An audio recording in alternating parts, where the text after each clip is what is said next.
इचलकरंजीतील शिकलगार वसाहत परिसरात राहणाऱ्या ओंकार शिकलगार यांच्या घरी घुसून 4 ते 5 जणांनी धारदार हत्यारं घेऊन दहशत निर्माण केली। यावेळी ओंकार यांच्यावर हल्ल्याचा प्रयत्न झाला। यावेळी ओंकारला वाचवण्यासाठी आलेल्या आईला हल्लेखोरांनी ढकलून दिलं। यात त्यांना गंभीर दुखापत झाली असून सध्या त्यांच्यावर इंदिरा गांधी सामान्य रुग्णालयात उपचार सुरू आहेत। इचलकरंजीतील शिकलगार वसाहत परिसरात ओंकार शिकलगार हे आपल्या कुटुंबियांसह राहतात।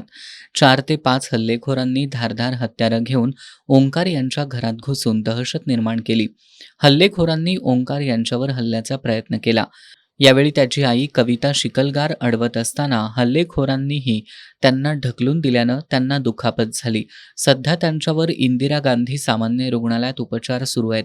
घटनेची माहिती मिळताच शिवाजीनगर पोलिसांनी घटनास्थळी धाव घेत घटनेची माहिती घेतली।